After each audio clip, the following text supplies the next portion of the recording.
کون لوگ شامل تھے؟ یہ تو بالکل آخر کی بات ہے. اصل جو میں پوری کہانی جو ظلم کی کہانی ہے نا اس سارے معاملے میں سنا دوں. ضیاء الحق پہلے چھوڑ دیتے ہیں, بہت سارا کام اس پہلے بھی ہو گیا تھا. ضیاء الحق نے جب شریعت کورٹ بنائی اور اس کے ساتھ ساتھ اس نے سپریم کورٹ کا ایپلیٹ شریعت بینچ بنایا تو اس نے ایک پابندی لگا دی کہ آپ سارے مقدمات سن سکتے ہیں لیکن آپ فائنینشیل میٹرز کے اندر نہیں سن سکتے 10 سال کے لیے. یعنی کوئی بندہ سود کے خلاف بینکنگ کے خلاف نہ آئے. تو پابندی جو ہے لوگ انتظار کرتے رہے کیونکہ باقی چل رہے تھے کیس چلتے کرے. جیسے وہ 10 سال ختم ہوئے تو لوگوں نے فوراً 8-10 بلکہ 88 کے 89 اپیلیں تھی وہ اکٹھی جو ہے شامل ہو گئے. اس پہ شریعت کورٹ کے جو جج تھے انہوں نے شریعت کورٹ نے ایک فیصلہ دے دیا سود کے حق میں. اور سود کے حق میں جو فیصلہ دیا کہ یہ سود اور ساتھ ہی مورد دی کہ جہاں پہ اس کو آپ اپنا نافذ کریں. نواز شریف کی حکومت تھی اس وقت. نواز شریف فوراً اس کے خلاف سپریم کورٹ میں اپیل میں چلے گئے کہ یہ ایسا نہ کریں. نواز شریف جب اپیل میں گئے تو اس کے بعد ہوا یہ کہ انہوں نے بینچ بننے نہیں دیا. کبھی ایک مولوی ہوتا, کبھی یہ. اس کے بعد جب 99 میں نواز شریف غائب ہوا لیکن اس کے بعد جب چلا گیا تو بیچ میں 1-2 مہینے کی جو مہلت تھی بڑی کمال ہوئی ہے. اس کے اندر جسٹس جو تھے وجی الدین, منیر شیخ اور غازی صاحب کیا نام تھے جو مشیر بھی ہو گئے تھے, ڈاکٹر محمود غازی اور تقی عثمانی صاحب, یہ جو تھے ان کا انہوں نے بینچ بنا دیا کہ انہوں نے فیصلہ کرتے دسمبر آ گیا اور انہوں نے پورا 1000 صفحے کا فیصلہ لکھ لیا. اچھا, مشروں کو پتا چلا کہ یہ تو کل فیصلہ نہ ہونے والا ہے. تو ان نے ایک دم ایسا کیا کہ اس نے محمود غازی صاحب کو بلایا تو اس نے کہا جی آپ سیکورٹی کونسل جو بنی تھی اس نے اس کا حلف اٹھائیں. تو غازی صاحب نے کہا کہ ٹھیک ہے, وہ بیچارے سادہ آدمی تھے, انہوں نے حلف اٹھا لیا. اگلے دن جو صبح وہ پہنچے وہاں پر تو انہوں نے کہا اب جج تو رہ نہیں سکتا, اب تو ختم ہو گئے. انہوں نے کہا میں بیک ڈیٹ میں نہیں ہوتا. پھر انہوں نے دوبارہ قانون کھولا تو اس میں لکھا ہوا تھا آئین میں میکسیمم آف دا 2. تو اللہ نے کرنا تھا فیصلہ تو تقی عثمانی صاحب نے اس پہ وہ کر دیا دستخط, اور ایک مولوی دو علماء رکھنے تھے, ایک سے بھی ہو گیا اور وہ 99 میں فیصلہ اناؤنس ہو گیا. اور کہہ دیا گیا کہ جون کے اندر یہ آپ 2000 امپلیمنٹ کر دو. اس کے بعد مشرف تھے نواز شریف بیوقوف تھا, ڈائریکٹ گیا. مشرف نے UPL سے ایک اپیل کروا دی کہ ہمارا یہ ہے وہ ہے تباہ ہو جائے گا. اس میں کاظم رضا واز دی ایڈوکیٹ جو وہاں گیا تھا. اب تقی عثمانی صاحب کو فارغ کر دیا. جو گھر آپ کس میں فارغ کیا, اس میں جو بنایا تھا انہوں نے, کیا ہوتا تھا جو بنایا تھا انہوں نے بل. اس کے بعد وجی الدین احمد فارغ ہو گئے, اکیلے منیر شیخ رہ گئے اس کے اندر. ٹھیک, اب انہوں نے کہا کہ ہم ریویو اپریشن. اب ریویو میں ہوتا یہ ہے کہ اب آپ پہلے فیصلہ اگر کلعدم کرتے ہیں تو آپ اپنا فیصلہ لکھتے ہیں. صحیح. انہوں نے کہا نہیں, یہ جو نیچے والی عدالت ہے نا اس نے سنا ہی نہیں صحیح طرح. بھائی اللہ کے بندو, سپریم کورٹ ہو تم ایک فیصلہ کرو, ریویو میں صرف ٹیکنیکلٹیز دیکھنی ہوتی ہیں. انہوں نے پاکستان کی تاریخ کا سب سے گندا فیصلہ کیا کہ ریویو وہی جج کرنے ہوتے ہیں. وہ جج نکل گئے, ایک اس میں رہ گیا, انہوں نے واپس بھیج دیا پٹیشن ادھر 2001 میں. آج کیا ہے 2020. We'll proceed further. اچھا مجھے بتائیے کہ دوسری پارٹی میں UBL ہے یا گورنمنٹ آف پاکستان اس وقت اس میں ہے آپ کے مقابلے پہ؟ ایکچولی اس میں اوریا صاحب ہوتا یہ ہے کہ جب آپ کسی پروویژن کو چیلنج کرتے ہیں شریعت کورٹ میں اسلامک انجنکشنز کے ٹچ سٹون پہ, تو اس میں آپ نے فیڈریشن اور پروونسز کو ضرور پارٹی بنانا ہوتا ہے. لیکن سرپرائزنگلی ایسا ہے اس وقت جو پوزیشن ہے اس میں فیڈریشن اور پروونسز نے سٹیٹمنٹ دے دی کہ ہم جورسڈکشن شریعت کورٹ کی تسلیم کرتے ہیں. صرف سٹیٹ بینک جو ہیں وہ یہ کہتے ہیں کہ شریعت جو ہے شریعت کورٹ. اچھا یہ بتائیے گا کہ آج سٹیٹ بینک کو جو انہوں نے سوال نامہ پیش کیا اس کا ایک تو جو وہ بتا دیجیے گا سوال نامہ کیا دیا ہے, کیونکہ یہ 14 سوال جو ہے نا یہ میں کافی عرصے سے سنتا آ رہا ہوں. ایک دم نے پروگرام بھی کیا تھا, یہ وہی ان کے دماغ میں گھسے ہوئے ہیں. وہ پبلک کو بتا دیجیے کہ یہ کیا فراڈ ہو رہا ہے اس قسم کے سوالات کا. اور یہ بھی بتا دیجیے گا آج جو بینچ تشکیل دیا جو بہت بڑی کامیابی آپ کو ملی ہے وہ کون کون لوگ ہیں وہ بینچ میں, وہ بھی بہت بڑی بات ہے کیونکہ پہلے تو بینچ ہی تشکیل نہیں ہو رہا تھا.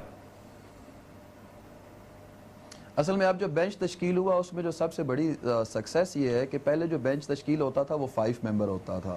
تو جب وہ بینچ میں سے کوئی ایک جج صاحب جو ہے وہ ریٹائر ہوتے تھے یا اپنی مدت ان کی پوری ہوتی تھی تو اس کے بعد پھر بینچ جو ہے وہ کانسٹیٹیوٹ ہونے میں اور پھر وہ ہم 0 پہ آ کے نئے سرے سے اس کو آرگو کرتے تھے.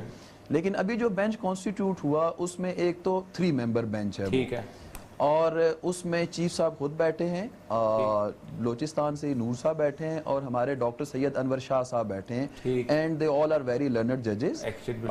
ہوپ فلی کہ وہ اس پوری چیز کو اپریشیٹ کریں گے جو 1990 سے ایک لیٹیگیشن میں ایک چیز ہے اس چیز کو. دوسرا جو کویسچن کا آپ کا کویسچن ہے, میں اس میں یہ ایڈ کرتا چلوں کہ یہ کویسچن جو ہے چونکہ پروپوزیشن ایسی ہے کہ جو for the last approximately 1400 years بھی میں نہیں کہوں گا, اس سے پہلے سے بھی ایک سیٹلڈ پروپوزیشن چلی آ رہی ہے, تو کویسچن ایئر کے جو سوالات ہیں وہ شاید ان کے الفاظ تو بدل جاتے ہیں, لیکن ان نٹ شیل وہ جو سوال نامہ ہوتا ہے اس میں سوال نامے کے اندر یہ ہوتا ہے کہ جی ہاں تعریف کیا ہے سود کی, ٹرانزیکشنز میں آتا ہے, اور جو جی بالکل وہی والے سوال جو چلے آ رہے ہیں. لیکن میں یہاں پہ جی بالکل ایک میں یہاں پر ایڈ کرتا چلوں کہ اس دفعہ ہم ایک لیگلی بھی اور جو ایک چونکہ جنرل ایک عام کامن مین کی یہ پروپوزیشن ہے ان کا ایک مسئلہ ہے, تو ہم اس دفعہ یہ لے کے چلے ہیں کہ چونکہ ہمارے آئین کے اندر جو لفظ استعمال ہوا